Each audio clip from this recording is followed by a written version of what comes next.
Nkwaniriza nnyo mukwano gwange mu kopi y'ekitabo kyaffe kino Fumita Emboozi ekyawandiikibwa omwami Kawoya Fahad MC Uncle Ben ate nze n'enkiromboja. Nkusaba okiwa obudde okiwulirize bulungi ng'essuula bwe ziddiriŋŋana lw'ojja okufunamu ebyokuyiga ebyokwebuulirira n'okukinyumirwa obulungi osobole okukifunamu. Olina mukisa nti tewali kigambo kyonna kisengekeddwa mu kitabo kino ky'ogenda kusubwa anti ngenda kukiva kumu ng'ali akatogo bwe seetula akatebe nsosootole. Ntandise n'omutwe gwakyo. Fumita Emboozi kyawandiikibwa omwami Kawoya Fahad MC Uncle Ben, essimu 0750 999 Ennyanjula yaakyo. Mbaaniriza nnyo mikwano mu kitabo kyange kino Fumita Emboozi. Ekitabo kino kyetooloolera ku bulamu bwa mwana mulenzi nsi yaleeta eyali emmomboze nga tamanyi bulungi buva bwe. Yakulira mu buyinike obutagambika, oluvannyuma yeesogga ekibuga n'akola emirimu egy'enjawulo ng'eno gye yafunira n'omubeezi oluvannyuma eyamulokola.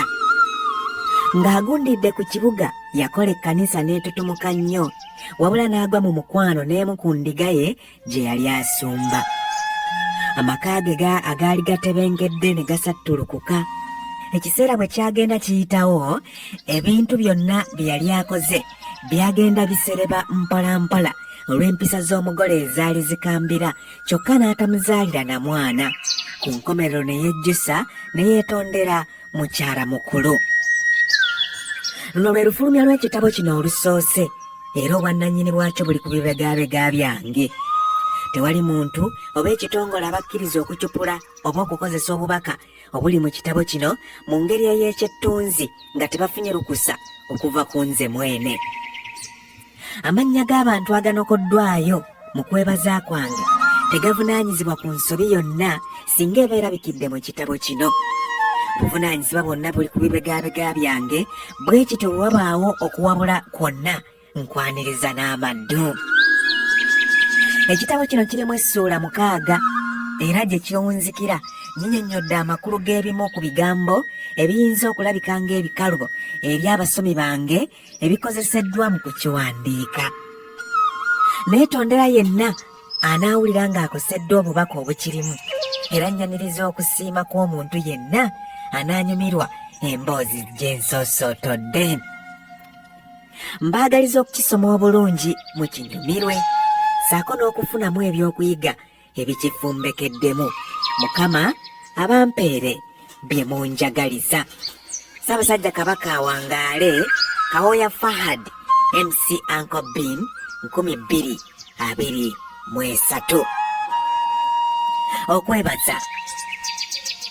Nsooka okwebaza bakadde bange abandeeta ku nsi, kitange omwami Kakumba Jackson ne nnyabo omukyala Nassozi Mmire olw'okugumira eddalu lyange ne bansuumusa. Neebaza abawagizi bange n'abagoberezi bange bonna okwetooloola ensi yonna abangoberera ku mikutu gyange emigattabantu okusingira ddala ogwa YouTube ne TikTok, gyombi egiri mu mannya ga MC Uncle Ben. Mikwano mwebale kumpagira n'okunjagala okunnwanirira n'okunsabira bye mwankolera bwe nnali mu katyabaga, siyinza kubeerabira Katonda abaddizeewo mu ssera.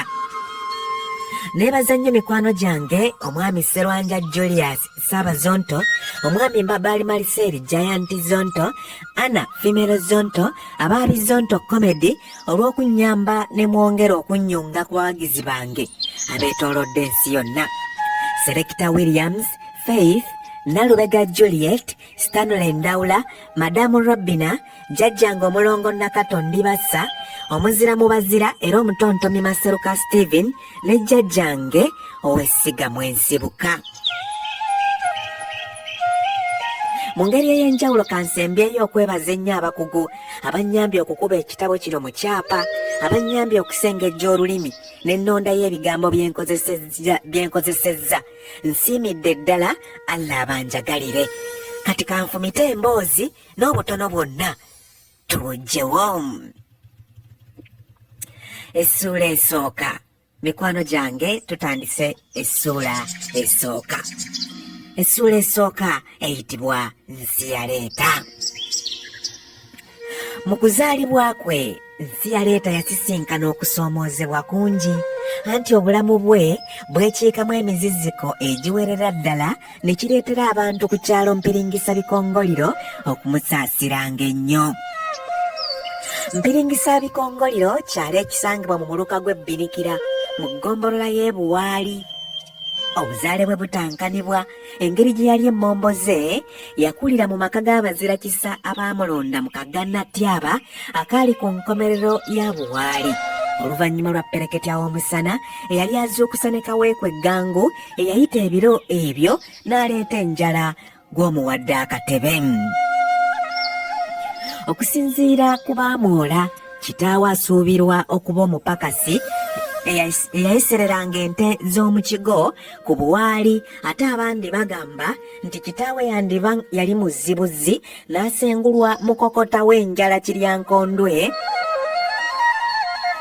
n'addukira ebusukka mugga ogwali ebukiikakkono wa Bbinikira, n'amulekera nnyina nga muto n'amulemerera naye kwe kumusuula.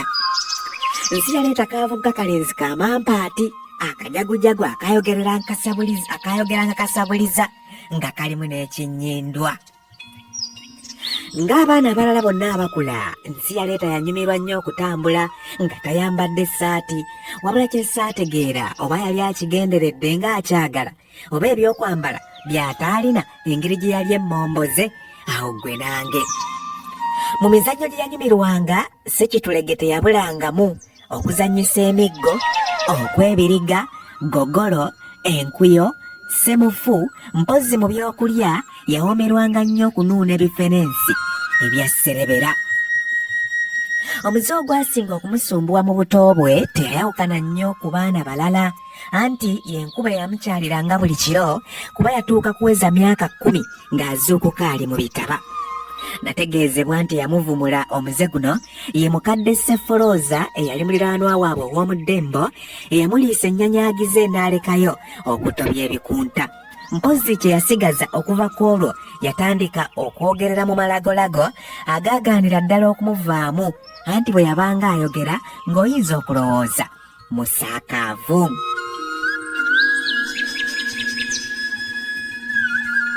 Bwe yeesisunkulamu ng'atandise n'okutawaanya abafumbi, omukadde eyamusuzanga eyayitibwanga Fedde eyali omuyiisa w'amawa n'embalule yamutwala ku Kitaakule Primary School abangulwa amagezi ag'ensi. Essomero lino lyali lisangibwa ku nkingizi z'ekibira ekyali kisimbidde ddala mu mbiriizi z'olusuku lwabwe olwa Nakitokolo, omwali amatooke nga Kibuzi, Musakala, Mpologoma, Siira, Mukubyakonde, mpozzi n'embidde ezansowe zaalinawo akawugiro, era mu buwondowondo bwalwo mwe yayitanga okutuuka ku ssomero, era emisomo yagikwata kannabwala. N'asomerawo emyaka 7 mulamba era n'amalirawo ekibiina ekyomusanvu.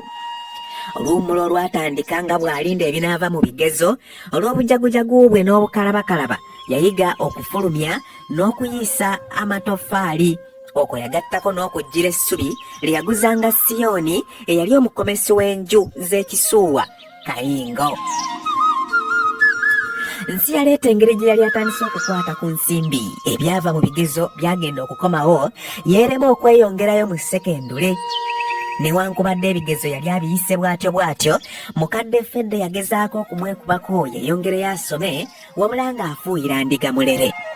Nsiyaleeta yatandika n'okulunda obusolo bumutambuza ddembe, era ku kyalo bwe kwabangako eyeefiisafiisa ng'abutta n'abuguza abakungubazi ebiyingula omuli ebinyaanyanyaanya, wabula oluvannyuma yalekeraawo okubulunda olw'ekirwadde ky'omusujja ekyabuzinda.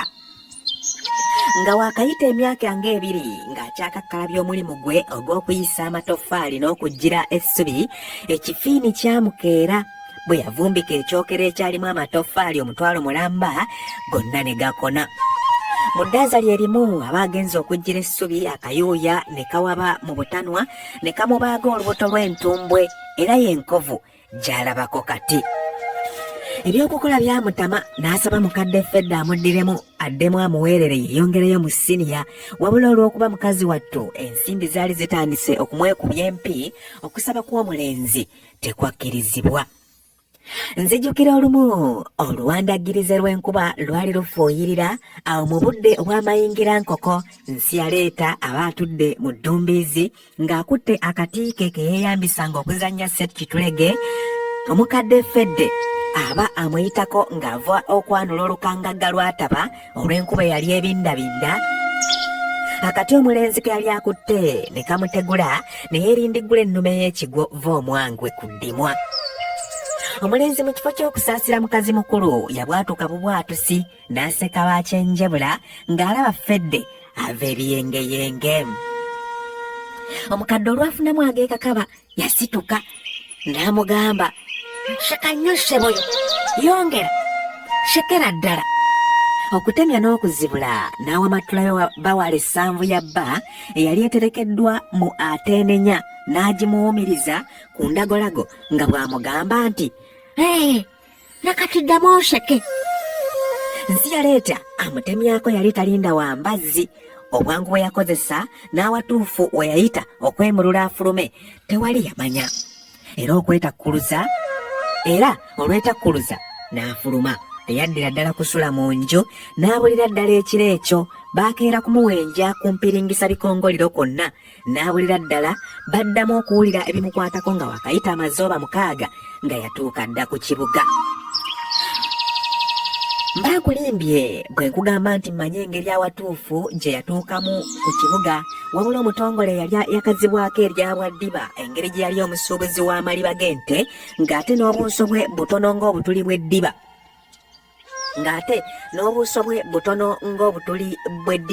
Eyali omutuuze ku kyalo ekyo, ono ye yanyumya nti aba ali mu kabuga akayitibwa Busega we yatuusizanga amaliba ge okumpi ne loole z'amatooke we zaggukiranga, agenda okukyusa amaaso gaggukira ku kavubuka akaali kasootoka nga kava mu emu ku loole y'amatooke.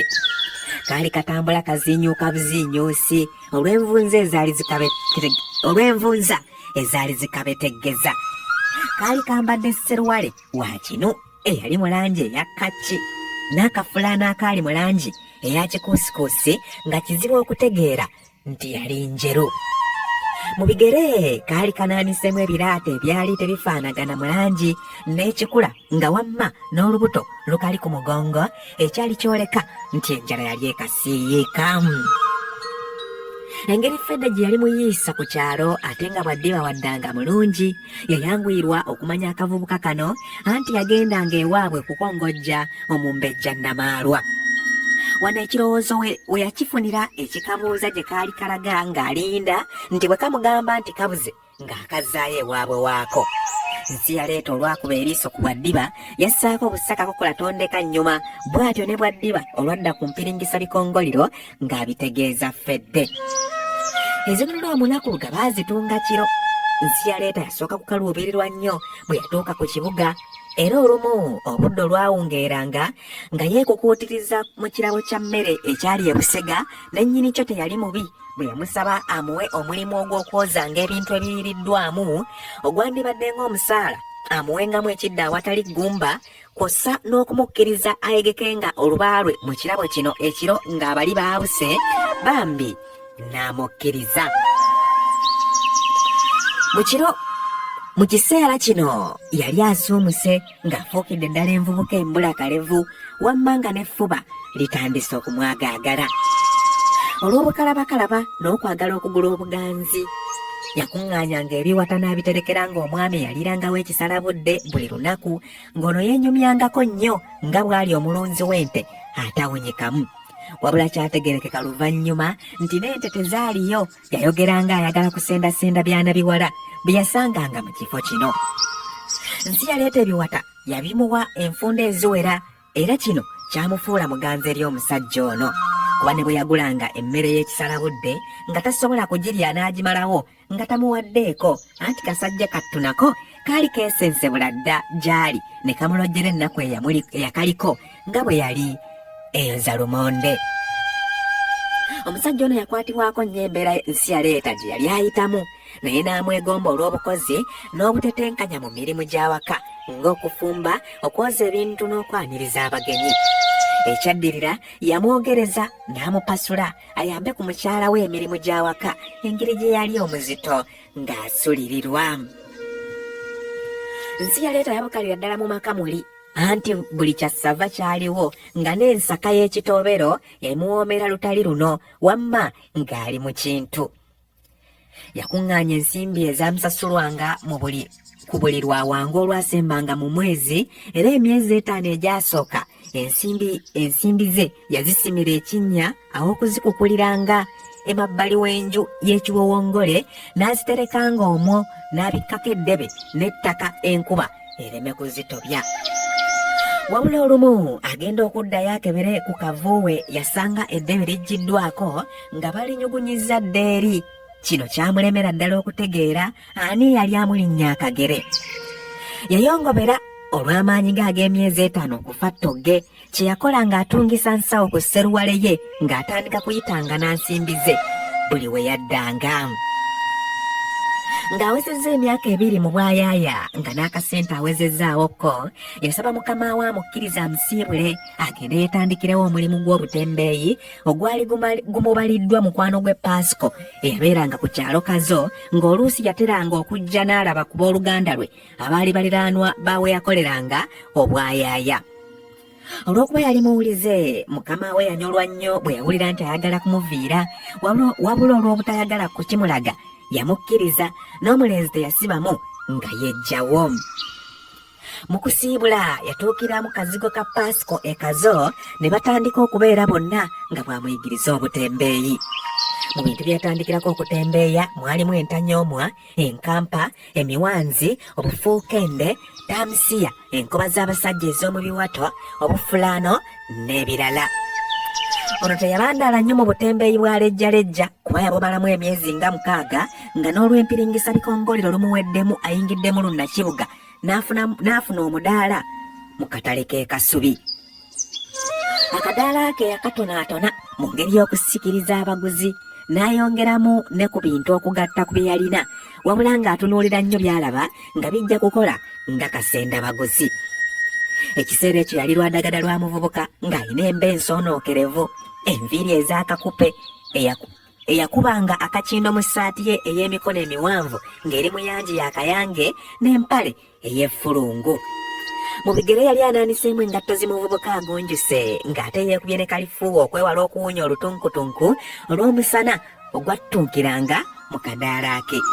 Yali wakatakketakke atunuza ekkabyo, newankubadde bwe yafunanga abaguzi yagezangako nnyo okugonza amaaso. Lumu mu baguzi mwajjiramu mwana muwala ku wali okomye amaaso, anti ng'atambula yeebitiggula mu ngeri y'okwetiriboosa ng'atunuza amaaso ag'ekisa. Yalina enviiri ez'amasadde, amaaso ge nga galigita buligisi mu kiwanga, langi ye yali nzirugaalirivu ey'ekigagga, amabeere nga ga biteeko, ate nga bwe kituuka ku nnakakuliri wa kabina mwana muwala nga yabala. Bwe yatuuka awaali nsi yaleeta ku mudaala gwe n'amubuuza mu ddoboozi ery'ekisa nti, "Mukama waffe yeebazibwe." Eddenzi yaddamu na kibuuzo nti, "Akaki?" Mwana muwala ng'azikuba mu makiikakiika. Ne bwe wandibadde ggwe wali nsi yaleeta ekiseera ekyo, mbuusabuusa nti wali okyasobola okumanya ebbeeyi y'ebintu by'otunda. Anti ng'ekikolo kya mwana muwala bw'okitunulako toyinza butafa mabbabbanyi. Okumanya eddenzi lyatenguka ebintu omuwala yatwala bya bwereere, era kino yakikola enfunda eziwerera ddala, bw'atyo ng'afuuka ssemuto wattira eggege waddiŋŋanya omuya. Mwana muwala teyalwa ng'asomera bbaluwa mu bbaasa, era akawungeezi akamu ng'azze okulaba ku ddenzi lye nga bwe yakolanga.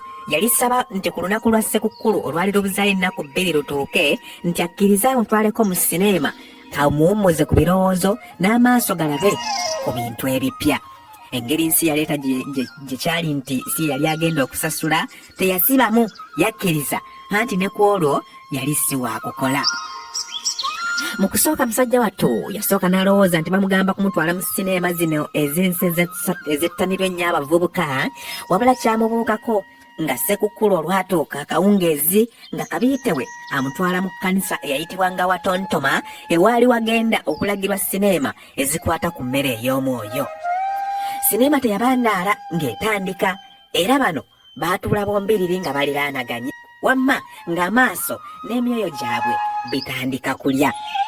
Olulaga lwa sineema luba lutuuka mu makkati, omulenzi kyava akwata mu nviiri z'ekyebbeeyi kye n'amumunzika omutwe nga bw'agukyusa okugwetunuuliza, n'assaako eriiso ery'ekisa n'amubuuza nti, oba eriiso otegedde kye ligamba? Omuwala yamwenyaamu katono nga bwabbirira amaaso, wabula obutukuvu bw'amannyo ge agaali ag'akasenge bwaleka omulenzi ng'anyamaaliridde. Omuwala yagenda mu maaso okutunuulira omulenzi enkaliriza, kwegamba ng'omukwano gutandise n'okubatemba. Nsi yaleeta kyava abwatuka nga bw'akuba akaluulu nti, walala, buli eyaliwo n'anooka ensingo.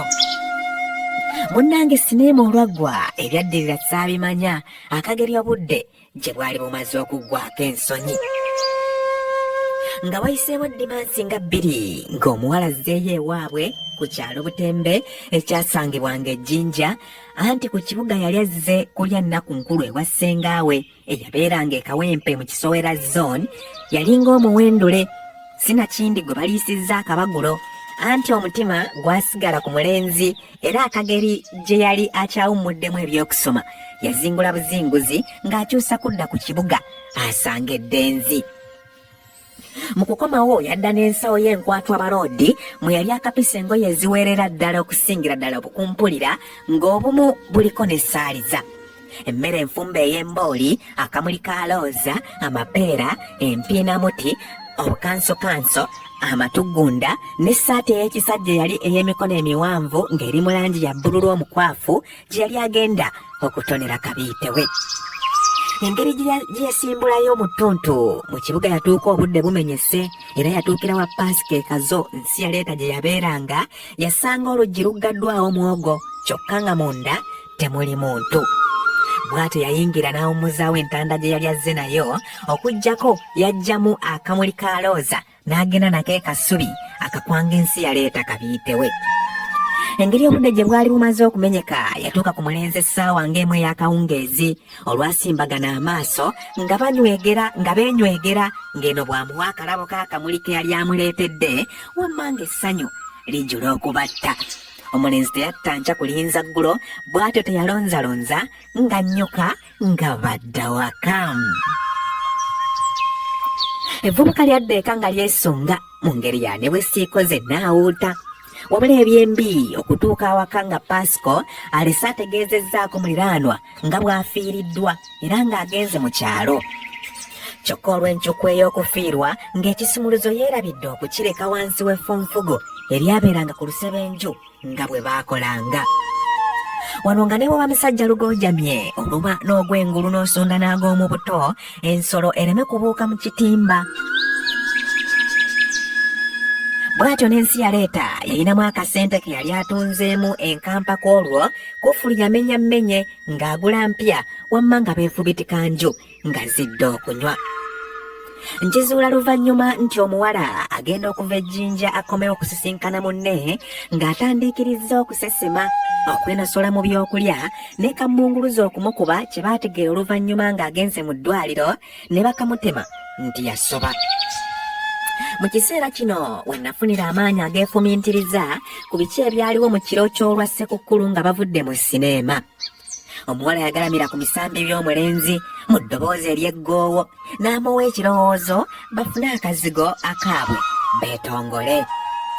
Omulenzi kyasooka kumukaluubirira akageri gye yali nga ye yaguza lujjo, aba akyapalappalanya, omuwala n'amubakira n'amugumya nga ye bw'alinamu ku nsimbi ezisobola okusasula emyezi 6 egisooka, era tebaalindiriza nga bakkiriziganya.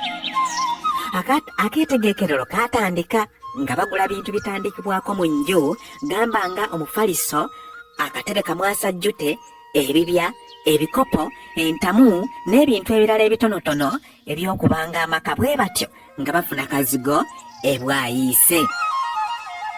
Omuwala yali wanzikiza ya kirokole era olwafuna akazigo kye yasookerako kwe kuliisa muganzi we ekigambo ekitukuvu asobole okumugobamu embazuulu eyamulabikanga ne ku maaso.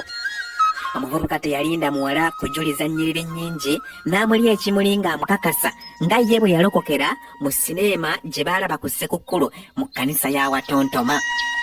Engeri oguliko omuseesa gye gutazikira, embeera za nsi yaleeta zaakyukira ddala n'atandika n'okubuulira enjiri mu katale k'e Kasubi ng'eno bwaddukanya omudaala gwe. Wabula nga bulijjo Setaani bwe yeesembereza ennyo awali Katonda, omu ku mikwano gya nsi yaleeta eyali muliraanwa we ku mudaala yamubalira omulyo gw'okufumba ensimbi ez'ebicupuli. Baba baakafumbawo za mitwalo nga 6 ne babagombamu obwala yogayoga mu nkomyo. Engeri gye yali ng'esalo kya musajja watto ekiseera we baabakwatira nga talinaamu ziyinza kumununula wadde zikuba ennyonyi. Wabula engeri gye zitabula mukwate, Kabiite we yali ow'ettwe ery'emyezi 8 yatuukirira Baadiru eyali aperereza nsi yaleeta asiramuke n'agaana ng'atidde okumukecula akagirita, n'amusaba abawoleyo ku ssente aggyeyo Kabirinnage geewe mu kabulamuliro. Baadiru bwe yalaba mukamunywanyi we nga muzita asulirirwa eby'okubawola yakigaana. Ensimbi n'amuwampe n'omukyala teyasibamu ng'adduka za mbwa kweyimirira bba ng'amununulayo. Omusibe olwafuluma akaduukulu teyajjukira na munne bwe baabasiba, yatambula mukungujjo paka waka nga yakatuuka eka yeeziribanga ng'eno bwe yeebuga nga bwe yeebaze ennyo mukyala we okumuwonya kolokooni era n'amwana erinnya Kaddulubaale. Nsi yaleeta yaddamu okukuba ebirayiro buto mu maaso ga Kaddulubaale nga yeerayirira obutaddamu kukemebwa Setaani wamma ng'enjiri eddamu ekwajja buto. Kaddulubaale ng'amaze okugundira mu kkwano ne munne nga yamala dda n'okutegeeza abakadde be ku kyama kino, nabo ne bamuwa ekyanyi wamali bukyawe ennoga. Waayita akaseera katono ebisa ne bitanula okumuluma era bagenda okuva mu ssanya ng'akubyewo gannemeredde. Ng'omukwano gwonna ogulimu omwana bwe guba, embeera yeeyongera okunyinyittira, anti nzijukira olumu Kaddulubaale aba atudde ku kasitoowa akaali keeberese ku kazigo kaabwe mwe baafumbiranga. Yali afumba nva za mulekula n'emizinyambwa. Nsi yaleeta kyava ayingirawo ng'akwatanya entontonu, buswiti obwakati bubiri n'enkusumaali ey'omu bulago, n'asembera awaali Kabiite we. Yafukamira amatiitiiri n'abimukwanga nga bw'amoola amaaso. Yayimbamu n'obuyimba nga bw'obwo bwe siisobole kukuddiramu, anti akuddira mu luyimba taluwoomya. Wabula kye nategeera ku buyimba buno bwali bukungiriza obubalagavu bwa Kaddulubaale beppo n'obukuumuufu. Ababiri bano tebaavanga ku maviivi okulaajanira Katonda n'okumwebaza olw'essanyu lye yali akyabawadde, anti nga gubasaza mu kabu enswa nnene. Nsi yaleeta yatandika okuwuliriza ennyo laadiyo ezibuulira enjiri, n'afuuka muwuliriza era omukubi w'essimu ow'olulango. Mu leediyo ze yasinga okwettanira ennyo mwe mwali n'entakula famma eyayinanga obusinziiro bwayo mu kabuga k'omu Ndeeba, ng'eno yali ku musingi gwa kkanisa eyayitibwanga Magero. Kaddulubaale ne bba okumanya baayagalanga nnyo obulokole n'okwagala okwekuumira mu bwakamulu. Omwami ne bwe yabanga talina musolo ku ssimu ogukuba ku laadiyo, nga waakiri amuwa n'akubisa eyiye, eddoboozi ly'ekyebbeeyi litere liwulirwe. Ezinunula omunaku luga baazitunga kiro. Nsi yaleeta abaafuukidde ddala olulango ku ntakula famma. Katonda n'amuwa ekyamagero n'alondebwa ng'omuwuliriza asinze omwaka ogwo era n'aweebwa omulimu ku laadiyo eyo. Yakyacanca okukira akimezezza okwenjala era omudaala yagulekera Kaddulubaale engeri gye yali amaze okuva mu kaali ng'obwannakawere bukedde, ye n'asigala ng'agendayo bbalirirwe. Mu kuyigga ensimbi eziyimirizaawo amaka, nsi yaleeta yeeyongera obutetenkanya ng'omumwi w'ekirevu alina amalibu, anti awatali linnyo awagikawo olulimi. Ono yatwalanga bulaadiyo okuva ku mudaala gwe bwe yali yatuuma Lwasa Mayinja n'abuguzanga omusumba mu kkanisa y'Amagero, ng'ono yabutoneranga abakkiriza ab'olulango. Abaagalana ababiri bano baayagala nnyo ekkanisa y'Amagero. era ne baseba okugattibwa mu bufumbo obutukuvu. Waba waakayita amazooba nga 3 embeera baabwe ne babijjirira. Omwana waabwe gwe baali baakazaalawo Mukama n'amujjulula. Kino kyaleetawo akaseera kattiitiwaza. Naye engeri nsi yaleeta gye yali talina buva obulambulukufu, musajja wattu byamusobera eka ne mu kibira. Era omwana yamuziika ku buko ew'omukadde amuzaalira omukyala wamma n'enkulabira ekiyongobero. Bwe baava mu masanja ekkwano lyabwe lyeyongera bweyongeze kutaba. Eno nga bwe beegayirira Katonda abawe ezzadde ddala. Akajja obunaku keemanya nsi yaleeta yanyiikira okukola obulungi n'obuwulize ku ntakula famma. Kino ne kimusuumusa ku banne n'aweebwa omukisa okuweereza mu kkanisa butereevu ng'ate bw'akola ne ku laadiyo. Nzijukira omuwala omu eyayitibwanga Yezeberi eyakolanga ogw'okusunsula ennyimba ku ntakula famma eyali omunyaalufu mu ndabika owa langi ey'oluvuvuvu nga yeeyambalira bw'atyo ate ng'oluusi yeekapika mu biganduula ebiwanvu okubikka enkovu ezaali zimutippye enkuuta buliri. Yalina amannya ag'engereka ng'aseka bbuniza galeme okulabika, amaaso ag'entula, ennyindo ey'ekitebe ky'eggaali yali wakitema ng'amabeere ge gannambalaala, ate nga bw'ateekako ekiviiri kye ekyaweevu ekiddugaalirivu nga n'amala yeeyogoma mu muti obudde obwakazikiza tayinza kumwawula ku kiwuugulu. Ono olwalaba nsi yaleeta ng'agenda aganja n'atandika okumugwa amatu, anti oluusi yamwekulukuunyangako nga bw'amusaba amuwa omukisa yaba amwolezanga n'okumugonoleranga engoye ze yakolerangamu. Ono tekyamumalira yatandika n'okumuleeteranga emmere gye yagulanga ku kasente ke ak'ekikazi okuva mu kirabo kya bbeere ddene eyafumbiranga mu kabuga k'omundeeba. Eddeenzi nga limaze okufuna abudaabuda ku mulimu lyatandika okukeerewanga okuddayo ewaali okusisinkana kaddulubaale ng'oluusi lisula mu ggumbiiro lya mmotoka eryali mu kkanisa y'Amakero mbu nga lisula lisaba. Bino byonna okubaawo nga omukkiriza omu kyajje amutonera emmotoka era mu eyo mwe yasulanga ne Yezeberi ng'amubeesabeesa. Wabula engeri omuzigo gye guteesigwa nnyo okusemberezebwa ku muliro oba zaddanga okunywa mu matumbi eyo, awo ggwe nange. Nsi yaleeta yaganja n'abagoberezi ku magero ne bamumanyiiza amaaso ng'oluusi omusumba omukulu bw'aba taabeewo ekituuti yakikwatamu. Ng'abulidde enjiri akaseera akawerako mu kkanisa eyo nga Katonda yabawadda n'ezzadde ddala ne mukyala we Kaddulubaale.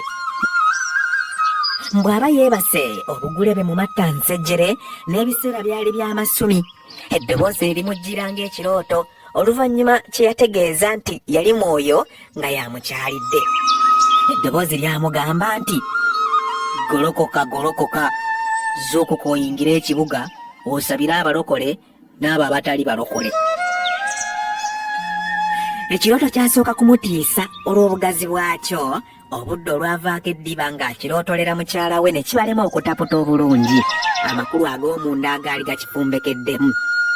Bwe yalaba tatebenkedde nga tannakinnyonnyoka kwe kusalawo n'akirootolera ku mukwano gwe Lukalambuzi eyali omugoberezi mu kkanisa eno. Ye n'akitaputirawo nti akageri ensi gye yali etandise okumutegeera Katonda amulagidde atandike obuweereza obubwe obwetongodde. Kino kyasooka kuwulikika ng'ekitasooka mu ndowooza n'obusobozi bwe, naye engeri Katonda gy'atalonda batuukiridde alonda batatuukiridde n'abafuula abatuukiridde. Nsi yaleeta abakyalaajanira mukwano gwe nga bw'atalina nsimbi zitandika kkanisa, Lukalambuzi kwe kusalawo n'atunda ebbaala ye yasangibwanga ekiwaatule, ensimbi ezaavaamu n'azisiga mu munywanyi we n'atandika ekkanisa gye yatuuma Mukisampewo.